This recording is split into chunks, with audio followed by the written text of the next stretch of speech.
Good morning friends, welcome to the prelims booster session. आज का पहला टॉपिक है prevention of misleading advertisements of AYUSH drugs. तो ये टॉपिक आपके गवर्नेंस के लिए इंपॉर्टेंट है। तो सुप्रीम कोर्ट ने एक नोटिफिकेशन जो कि मिनिस्ट्री ऑफ आयुष द्वारा इशू की गई थी, जिसमें कि rule 170 of drugs and cosmetic rules को ओमिट किया गया था, उसको रीइंस्टेट कर दिया है। ठीक है, तो ये रूल जो है वो पावर देता था CDSCO को कि वो एक्शन ले सके कोई भी ऑब्जेक्शनेबल या मिसलीडिंग एडवर्टीजमेंट अगर आयुष ड्रग्स के बारे में दी जा रही है। तो ड्रग्स की रेगुलेशन इंडिया में कैसे होती है, तो उसके लिए ड्रग्स एंड कॉस्मेटिक एक्ट और रूल्स हैं। फिर CDSCO है। CDSCO जो है वो directorate general of health services, ministry of health and family welfare के अंडर काम करता है, और ये नेशनल रेगुलेटरी अथॉरिटी है इंडिया की हेल्थ से रिलेटेड। CDSCO जो है वो अप्रूवल देता है ड्रग्स को, फिर क्लिनिकल ट्रायल्स भी कंडक्ट करता है, स्टैंडर्ड्स ऑफ ड्रग्स भी ले डाउन करता है, कंट्रोल करता है कि जो भी इंपोर्टेड ड्रग्स आ रहे हैं कंट्री में उनकी क्वालिटी कैसी है, कोऑर्डिनेट करता है state control drug control organisations के साथ भी। फिर CDSCO जो है वो स्टेट रेगुलेटर्स के साथ मिलकर जॉइंटली रिस्पॉन्सिबल है लाइसेंसेस ग्रांट करने के लिए भी। ठीक है, कुछ क्रिटिकल ड्रग्स से रिलेटेड। अब CDSCO जो है उनका हेड ऑफिस कौन है, या फिर सबसे जो हेड ऑफ डिपार्टमेंट कौन है, वो है drugs controller general of India. ठीक है, तो आयुष जो ड्रग्स हैं वो ड्रग्स एंड कॉस्मेटिक एक्ट के अंदर डिफाइन किए गए हैं ऑलरेडी। ठीक है, कि जिसको इंटरनली एक्सटर्नली जो मेडिसिन ली जाती हैं कोई भी तरह की ट्रीटमेंट, प्रिवेंशन, मिटिगेशन और डायग्नोसिस के लिए, चाहे वो ह्यूमंस में हो चाहे एनिमल्स में हो, और उसको जो है रेगुलेट करने के लिए, उसके स्टैंडर्ड सेट करने के लिए एक टेक्निकल एडवाइजरी बोर्ड बनाया गया है जिसका नाम है ASUDTAB। ओके, तो इसी जो ड्रग्स कॉस्मेटिक एक्ट के अंदर शेड्यूल टी है जो गुड मैन्युफैक्चरिंग प्रैक्टिसेस की बात करता है आयुष मेडिसिन से रिलेटेड। तो अभी हुआ क्या कि सुप्रीम कोर्ट ने पतंजलि केस में कहा कि एडवर्टाइजर्स को सेल्फ डिक्लेरेशन सबमिट करनी होंगी कि वो कुछ मिस रिप्रेजेंटेटिव या फिर मिसलीडिंग एडवर्टीजमेंट नहीं दे रहे अपने प्रोडक्ट्स के बारे में उनको प्रमोट करने से पहले। लेकिन फिर क्या हुआ, मिनिस्ट्री ऑफ आयुष ने रूल 170 को जो है वो ख़त्म कर दिया, जिसके अंदर ये प्रोटेक्शन दी जाती थी कि मिसलीडिंग एडवर्टीजमेंट्स नहीं दी जानी चाहिए आयुष ड्रग्स के अगेंस्ट। तो मिनिस्ट्री ने कहा कि ये नोटिफिकेशन हमने अपने आप नहीं दी है, बल्कि ये जो वो टेक्निकल एडवाइजरी बोर्ड है उन्होंने ये रिकमेंडेशन दी थी, उसी को हम इम्प्लीमेंट कर रहे हैं। लेकिन सुप्रीम कोर्ट ने कहा कि जो हमारा एक्चुअल डायरेक्शन थी इस पतंजलि केस में, उसकी वायलेशन में है ये जो आपने रूल 170 को ओमिट किया है, तो इसलिए इसको दोबारा से रीइंस्टेट कर दिया गया। नेक्स्ट हम टॉपिक देखते हैं, सेक्शन 45 ऑफ PMLA। ये टॉपिक आपके गवर्नेंस के लिए ही इंपॉर्टेंट है। सुप्रीम कोर्ट ने ग्रांट कर दी है बेल BRS लीडर के कविता को करप्शन और मनी लॉन्ड्रिंग केसेस में, दिल्ली एक्साइज पॉलिसी स्कैम में। तो इसमें उन्होंने कहा है कि जो सेक्शन 45 का सब सेक्शन 1 है PMLA का, वो स्पेशल कंसिडरेशन देता है विमेन को बेल ग्रांट करने के लिए। तो सेक्शन 45 ऑफ PMLA जो है वो कंडीशंस के बारे में बात करता है बेल की PMLA एक्ट के अंदर। इसमें कहा गया है कि कोई भी अक्यूज्ड को बेल नहीं दी जा सकती जब तक पब्लिक प्रोसिक्यूटर को अपॉर्चुनिटी ना दी गई हो उस बेल को अपोज करने की। तो इसमें पब्लिक प्रोसिक्यूटर अगर अपोज कर रहा है तो कोर्ट सिर्फ तभी बेल दे सकता है जब रीजनेबल ग्राउंड्स है बिलीव करने के लिए वो पर्सन जो है वो गिल्टी ऑफ सच ऑफेंस नहीं है, और या फिर वो अगर बेल पर जाएगा तो बाहर जाकर कोई क्राइम नहीं करेगा। बेसिकली इस सेक्शन में एक बहुत हाई बार सेट किया गया है बेल ग्रांट करने का। तो इसमें कहा गया है कि बेल जो है वो रूल नहीं है, एक्सेप्शन है PMLA के अंदर। ठीक है, तो ट्विन टेस्ट होता है सेक्शन 45 में PMLA के अंदर। पहला तो ये होता है कि पर्सन को प्रूव करना होता है जो अक्यूज्ड है कि वो प्राइमा फेसी इनोसेंट है। ठीक है, फिर सेकेंडली अक्यूज को ये भी कन्विंस करना होता है जज को कि वो बाहर जाकर कोई क्राइम नहीं करेगा। तो बर्डन ऑफ प्रूफ जो पूरा है वो उस अक्यूज के ऊपर होता है, उसको अपने आप को इनोसेंट प्रूव करना होता है। ठीक है, तो ट्विन कंडीशंस जो है वो ऑलमोस्ट इम्पॉसिबल कर देती हैं किसी भी पर्सन को बेल लेने के लिए PMLA में। तो बिफोर 2029 अमेंडमेंट्स अगर कोई पर्सन अक्यूज होता था क्राइम को, तो लॉ ऑटोमेटिकली अज्यूम कर लेता था कि वो पर्सन गिल्टी भी है। ठीक है, तो लेकिन सुप्रीम कोर्ट ने कुछ एक्सेप्शंस दी हैं, जैसे कि एक्सेप्शंस दी गई हैं विमेन को, माइनर्स को, या फिर कोई सिक या इन्फर्म पर्सन है तो उसको स्पेशल जो है वो कोर्ट परमिट्स के साथ बेल दी जा सकती है। तो ये BRS लीडर जो है उनको विमेन होने की वजह से जो है ये बेल दी गई है। ठीक है, तो कोर्ट ने ये भी कहा है कि एक पर्सन के एलिजिबल होगा बेल के लिए वो भी हम स्पेसिफाई करेंगे, और अक्यूज जो है वो भागने का जो है बेल पर के बाद भाग जाए, या फिर वो विटनेस को टैम्पर करने लगे, एविडेंस को टैम्पर करने लगे, वो नहीं होना चाहिए। तभी हम सिर्फ बेल दे सकते हैं। तो इसमें जो है सीबीआई ने चार्जशीट फाइल कर दी है ऑलरेडी इस केस में, दिल्ली एक्साइज पॉलिसी केस में, बीआरएस जो के जो लीडर हैं उनके अगेंस्ट। और उसमें कहा गया है कि 100 करोड़ रुपए आम आदमी पार्टी को जो है वो दिल्ली एक्साइज पॉलिसी से को इन्फ्लुएंस करने के लिए दिए गए थे। और ईडी ने क्लेम किया है कि जो ये के कविता जी हैं ये साउथ ग्रुप का पार्ट थी, जिसमें कि जो अनड्यू फेवर्स जो है वो आम आदमी पार्टी को दिए गए हैं, ठीक है। तो बेल की जस्टिफिकेशन देते हुए कोर्ट ने कहा कि क्योंकि इन्वेस्टिगेशन कंप्लीट हो चुकी है, चार्जशीट फाइल हो चुकी है, इसलिए अब इस जो के कविता जी की जो है कस्टडी की अब ज़रूरत नहीं है। और क्योंकि ये विमेन भी हैं तो इसलिए अंडर ट्रायल की कस्टडी जो है वो अब इनके लिए पनिशमेंट नहीं बननी चाहिए। कोर्ट ने दिल्ली हाई कोर्ट को भी जो है वो क्रिटिसाइज़ किया है कि बेल जो है वो एक एजुकेटेड सोफिस्टिकेटेड वुमेन को पीएमएलए की बेनिफिशरी प्रोविज़न जो है विमेन के लिए जो होते हैं उसके लिए जो है वो बेल डिनाई नहीं करनी चाहिए, ठीक है। नेक्स्ट हम टॉपिक देखते हैं eastern equine encephalitis. Topic social issues के लिए इंपॉर्टेंट है। तो एक पर्सन न्यू हैम्पशायर यूएस में जो है उसकी डेथ हो गई है क्योंकि वो एक rare mosquito borne eastern equine encephalitis virus से जो है वो अफेक्ट हो गया था, ठीक है। तो ये ईस्टर्न इक्वीन एंसेफेलाइटिस क्या है, एक एक्सट्रीमली रेयर बट सीरियस और ऑफ्टन फेटल इन्फेक्शन होती है जो कि ई वायरस से होती है।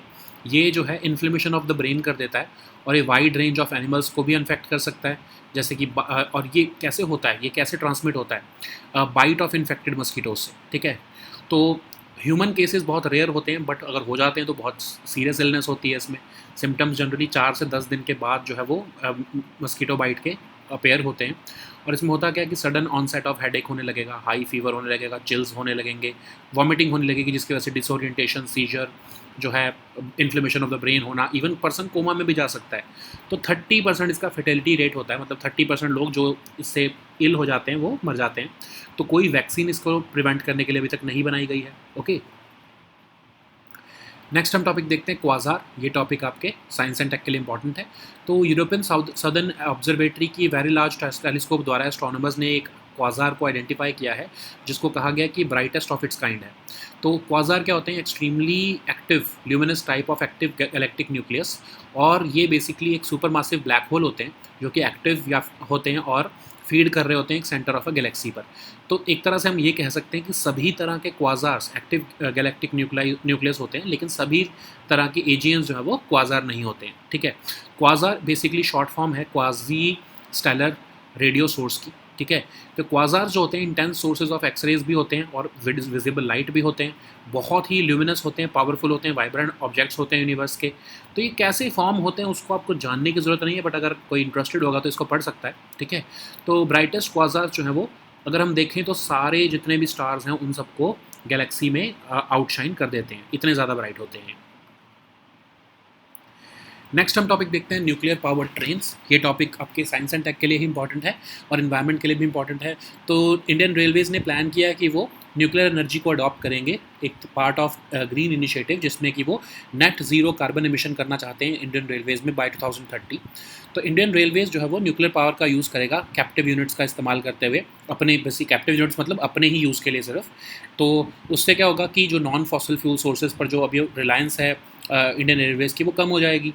तो first nuclear power train movement जो है वो कहा जा रहा है कि जो कि circuits Nabinagar thermal power plant serve करता है वहाँ से ही जो है वो मूव होंगी। तो न्यूक्लियर पावर ट्रेन्स हैं क्या, कैसे ये चलेंगी? तो इसमें क्या होता है कि जो हीट जनरेट होती है न्यूक्लियर रिएक्शन से, उससे जो है एक फ्यूल को एक फ्लूइड को गर्म किया जाता है। उसके वजह से जब स्टीम प्रोड्यूस होती है तो उससे टर्बाइंस चलती हैं। एक टर्बाइन जो है वो ट्रेन की पावर के लिए यूज़ होगी, दूसरी टर्बाइन जो है वो ट्रेन में जैसे बाकी लाइटनिंग या एयर कंडीशनिंग चाहिए होता है उसके लिए इलेक्ट्रिसिटी देगी। तो इसका डिज़ाइन कैसे होगा? तो बेसिकली एक ट्रेन में पोर्टेबल न्यूक्लियर रिएक्टर यूज़ किया जाएगा। रिएक्टर एक फ्लूइड को, हो सकता है पानी हो, वो उसको जो है वो हीट करेगा और उससे स्टीम प्रोड्यूस होने की वजह से जो है ये इलेक्ट्रिक पावर जो टर्बाइंस हैं ये चलेंगी। कहा जा रहा है कि थोरियम को कंसिडर किया जाएगा यूज़ करने के लिए क्योंकि उसमें लोअर रेडिएशन रिस्क रहते हैं as compare to other nuclear materials, okay. Next हम टॉपिक देखते हैं टाइफून शैनचैन। ये टॉपिक आपके एनवायरनमेंट के लिए इंपॉर्टेंट है। तो टाइफून शैनचैन जो कि इंटेंसीफाई हो चुका है वेरी स्ट्रॉन्ग स्टॉर्म में, वो अप्रोच कर रहा है जापान के साउथ वेस्टर्न कोस्ट को, और टाइफून बेसिकली एक साइक्लोन होता है और ये ओरिजिनेट होते हैं वार्म ओशन वाटर्स पर नियर द इक्वेटर। तो ये वार्म मॉइस्ट एयर इसमें राइज होती है ओशन सरफेस से, उसकी वजह से लो प्रेशर एरिया जो है क्रिएट होता है। तो जो सराउंडिंग हाई प्रेशर एयर होती है वो मूव करती है लो प्रेशर जोन की तरफ, और उसकी वजह से एयर जो है वो वार्म होती है और ऊपर जाती है। जब वो ऊपर जाती है तो वो क्लाउड्स फॉर्म करती है। तो ये पूरा सिस्टम चलता रहता है कि जो हाई प्रेशर वाली जो एयर है वो लो प्रेशर जोन में आई, फिर वो गर्म हुई, फिर वो ऊपर चली गई, क्लाउड बनी जा रहे हैं। तो ये पूरा एक स्पायरल क्रिएट हो गया ना। तो ये भी सिस्टम ऑफ स्पिनिंग क्लाउड चलता है, तो इससे विंड जो है इंटेंसीफाई होने लगती है विद द ओशंस हीट, और उसकी वजह से जो है ये साइक्लोन फॉर्म हो जाता है। तो जो इसका सेंटर होता है वो टिपिकली काम और क्लियर होता है, जिसको हम आई भी कहते हैं सेंटर को। तो यहाँ पर बहुत ही लो एयर प्रेशर होता है और एवरेज विंड स्पीड जो है एक साइक्लोन की 120 किलोमीटर पर आवर तक होती है। और ओरिजिन कहाँ होता है इनका? ओवर ओशन और सी ही होता है, ठीक है। ट्रॉपिकल साइक्लोन्स ईस्ट से वेस्ट की तरफ मूव करते हैं, और ये ट्रेड विंड्स जो क्योंकि आपकी ईस्ट टू वेस्ट ही चलती हैं, तो इसलिए जो है ट्रॉपिकल साइक्लोन्स जो है वो उसी को ही फॉलो करते हैं, ठीक है। तो अगर हम इंडिया में देखें तो इंडियन मेट्रोलॉजिकल डिपार्टमेंट जो है विंड स्पीड के बेसिस पर साइक्लोन्स को जो है क्लासीफाई करते हैं।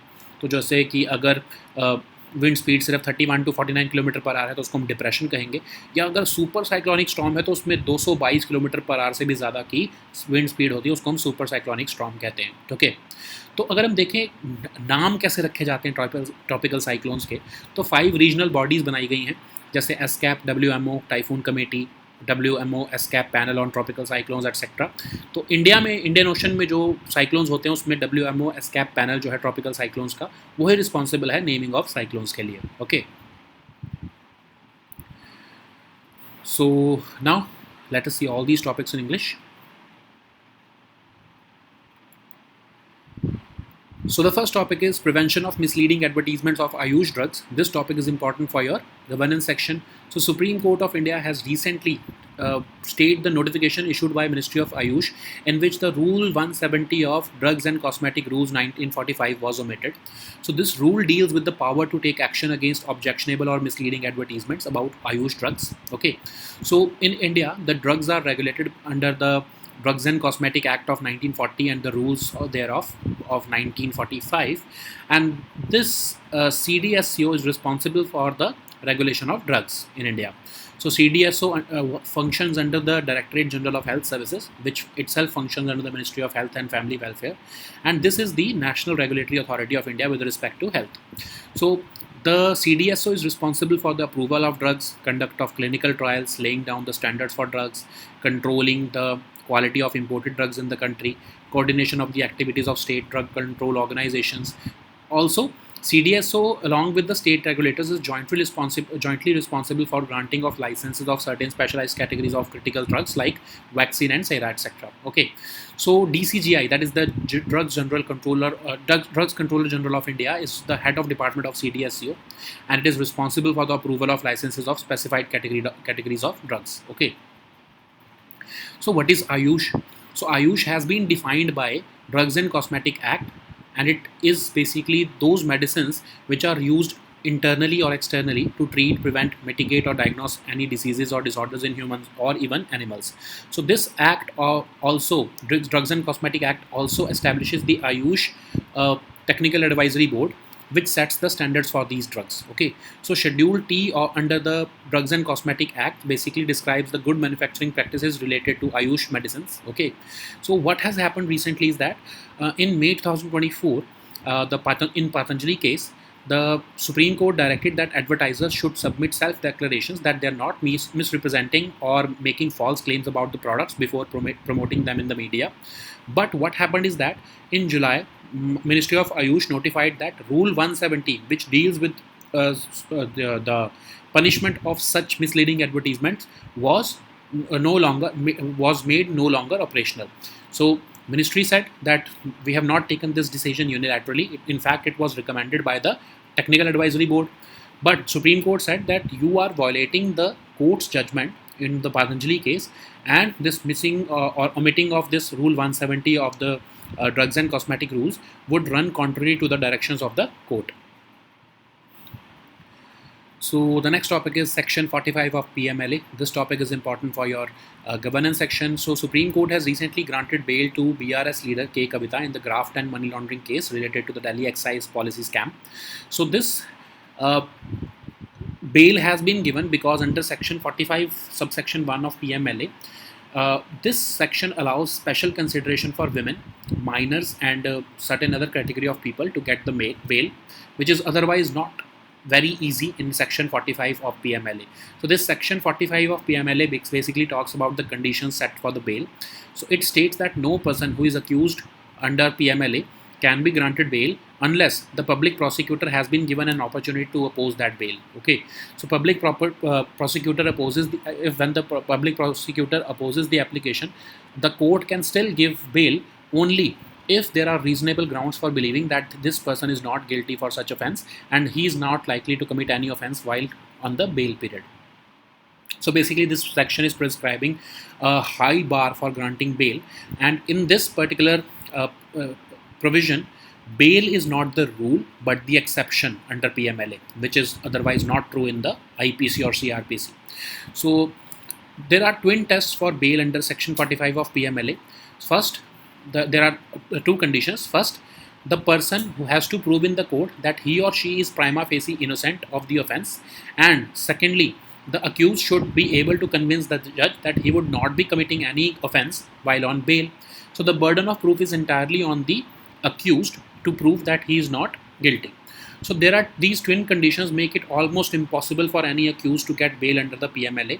So before 2019 amendments of the PMLA, if someone was accused of a crime, the law automatically assumed that this person is guilty of the original crime. Okay, but there is an important exception that women, minors, or those who are sick or infirm, they can be granted bail if the court permits. Okay, the court also specified that if you want to get bail, you should not be at risk of flying away from India, or you are should not be at the risk of tampering with the witnesses or evidence. Okay, so if we want to look at the highlights of this judgment, so CBI in the charge sheet had alleged that this BRS leader had demanded, collected, and provided 100 crore rupees to the Aam Aadmi Party to influence the now scrapped Delhi excise policy. ED claimed that Kavita was part of the South Group, which received undue favors and stake in wholesale business and retail zones from AAP leaders in exchange for the money. So the court has still granted her bail because the court has said that the investigation is now complete and the charge sheet has been filed in the court. So Kavita's custody is no longer necessary, and the court has also said that she is a woman. So of course, under trial custody should not become a form of punishment for her. So the court has also criticized Delhi High Court ruling that denied bail to an educated, sophisticated woman from educated, sophisticated women under the PMLA's beneficiary provision for women. Okay. So the next topic is Eastern equine encephalitis. This topic is important for your social issues. So a person in New Hampshire, US has died after contracting the rare mosquito-borne Eastern equine encephalitis virus, health officials have reported recently. So this EEE virus is extremely rare but very serious and often fatal infection caused by the EE virus. So this causes encephalitis. And what does the word encephalitis mean? It means inflammation of the brain. So EEEV can infect a wide range of animals, including mammals, birds, reptiles, and amphibians, and the transmission occurs through the bite of the infected mosquitoes that feed on both birds and mammals. So human cases are rare, but they can once it occurs, then it causes serious illness. Symptoms typically appear within 4 to 10 days after being bitten by an infected mosquito. And severe cases of EEE infection begins with the sudden onset of headache, high fevers, chills, vomiting that may progress into disorientation, seizures, and encephalitis, that is the inflammation of the brain, and coma also. Okay, so about 30% of the people who are ill from EEE virus, they die. Okay, so the fatality rate is very high in this case. There are no vaccines to prevent this EE infection, and there are no specific treatments for the EE disease as well. Okay, so the next topic is quasar. This topic is important for your Science and Tech section. So, using the European Southern Observatory's Very Large Telescope, astronomers have recently identified a quasar, which is described as the brightest of its kind and the most luminous object ever observed. So, a quasar is basically an extremely active and luminous type of active galactic nucleus, and it is nothing more than a supermassive black hole which is active and it is feeding at the center of a galaxy. So, all quasars are AGNs, but not all AGNs are quasars. You have to remember this fact. It can come as a statement in your prelims exam.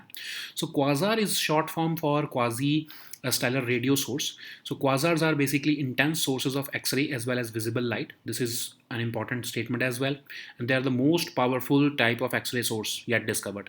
So they are among the most luminous, powerful, and vibrant objects known in the universe. So how they are formed? This is a very technical thing. You can read it if you want, but it is not important. Okay. So the brightest quasars can outshine all of the stars combined in the galaxies in which they reside. Okay. So the next topic is nuclear powered trains. This topic is important for your environment and your science and tech section both. So Indian Railways is planning to adopt nuclear energy as part of its green initiative to achieve net zero carbon emissions by 2030. So Indian Railways is actively exploring using nuclear power through captive units as part of its strategy to increase reliance on non-fossil fuel sources. So the first nuclear powered train movements are expected to focus on circuits served by the Nabinagar thermal power plant, and it will basically leverage the existing infrastructure to test and expand nuclear energy use in rail transport. So how these nuclear powered trains would work?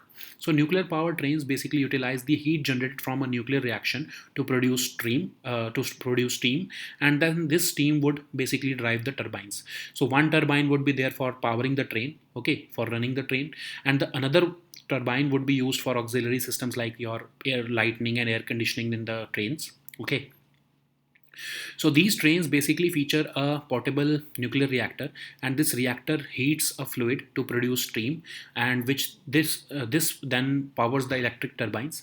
So there are thorium-based reactors which are being considered for the train for the running the train because of their low radiation risks as compared to other nuclear materials. Okay. So the next topic is Typhoon Shanshan. This topic is important for your environment section. So Typhoon Shanshan has recently intensified into a very strong storm, and it is approaching Japan's southwestern coast, prompting warnings from the weather agencies.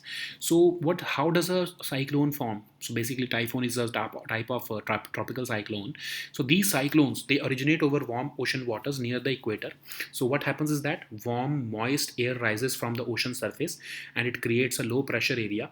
So surrounding higher pressure air moves towards this low pressure zone, causing the air to warm up and rise further. As the rising air cools, it forms clouds. Okay.